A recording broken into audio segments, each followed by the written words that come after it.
ಅಮ್ಮ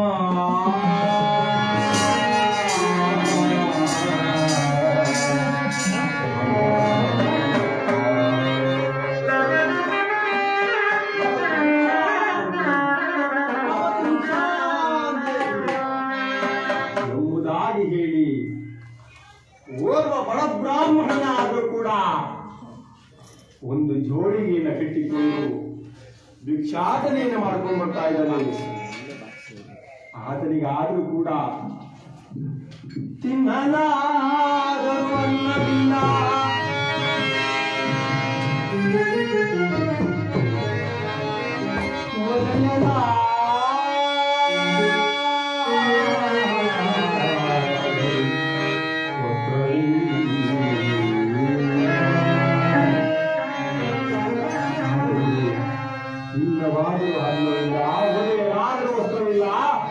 ಏನಾದರೂ ಒಂದು ಯೋಗ್ಯವಾದ ಮನೆಯ ಸದ ಇಲ್ಲ.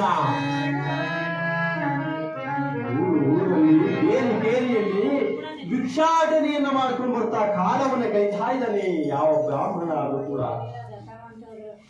ಈತನಾದ್ರೂ ಆಕೆಯಿಂದ ಭಿಕ್ಷಾಟನೆಯನ್ನು ಮಾಡ್ಕೊಂಡು ಬರ್ತಾ ಇದ್ರೆ ವಿಕ್ರಮ ಮಹಾರಾಜರಾದ್ರು ಅದೇ ಮಾರ್ಗವಾಗಿ ಬಂದಿದ್ದಾರೆ.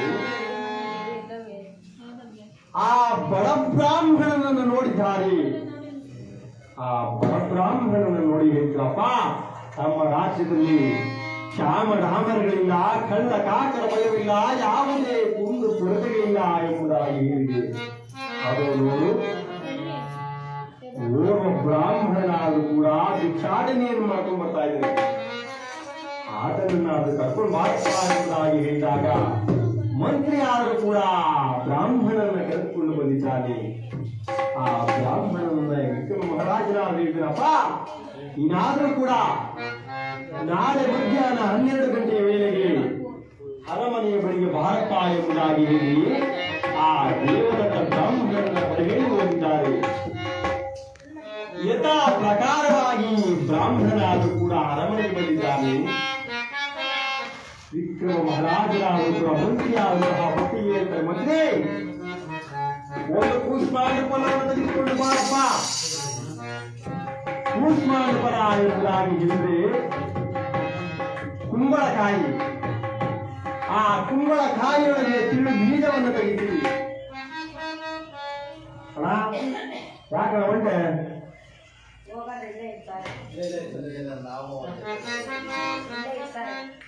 ಆ ಕುಂಬಳಕಾಯಿಯೊಳಗೆ ತಿಳು ಬೀಜವನ್ನು ತೆಗಿಸಿ ಅದರೊಳಗೆ ಮುತ್ತು ರತ್ನ ವಜ್ರ ವೈಡೂರ್ಯವನ್ನು ತುಂಬಿ ಆ ಪರಬ್ರಾಹ್ಮಣನ ಕೈ ಕೊಟ್ಟಂತಹ ಸಂದರ್ಭದಲ್ಲಿ ಪರಬ್ರಾಹ್ಮಣ ಯೋಚನೆಯನ್ನು ಮಾಡ್ತಾರೆ. ಹೇ ಪರಮಾತ್ಮ, ವಿಕ್ರಮ ಮಹಾರಾಜರಾದರೂ ಕೂಡ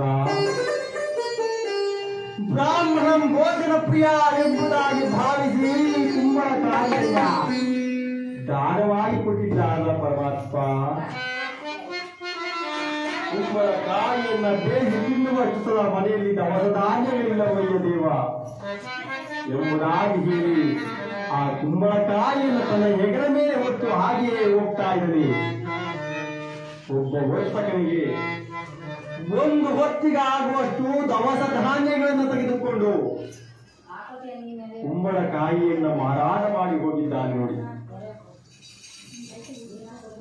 ಆ ಒಂದು ಹೊತ್ತಿಗಾಗುವಷ್ಟು ದವಸ ಧಾನ್ಯಗಳನ್ನು ತನ್ನ ಹೆಗಲ ಮೇಲೆ ಹೊತ್ತು ಹೋಗ್ತಾ ಇದ್ರೆ ಪರಮಾತ್ಮನ ಲೀಲೆಯಿಂದ ಒಂದು ಕಲ್ಲಿಗೆ ತಾಕಿ ದೇವದತ್ತ ಬ್ರಾಹ್ಮಣರಾದ ತಪ್ಪದೆ ಇದ್ದಂತಹ ಸಂದರ್ಭದಲ್ಲಿ ಗಂಟು ಮೂಟೆಯಲ್ಲಿ ಇದ್ದಂತಹ ದವಸ ಧಾನ್ಯಗಳೆಲ್ಲ ಮಣ್ಣಿನಲ್ಲಿ ಮಣ್ಣಾಗಿ ಹೋಗಿದೆ. ಮಣ್ಣಿನಲ್ಲಿ ಮಣ್ಣಾಗಿ ಹೋದಂತಹ ದವಸ ಧಾನ್ಯಗಳನ್ನೆಲ್ಲ ತನ್ನ 2 ಕೈಗಳಿಂದ ತಗೊಳ್ತಾ ಇದ್ದಾರೆ ಯಾವ ದೇವದತ್ತ ಬ್ರಾಹ್ಮಣರಾದರೂ ಕೂಡ. ಬಡತನ ಬರಬಾರದು ದೇವ, ಬಡತನ ಬರಬಾರದು.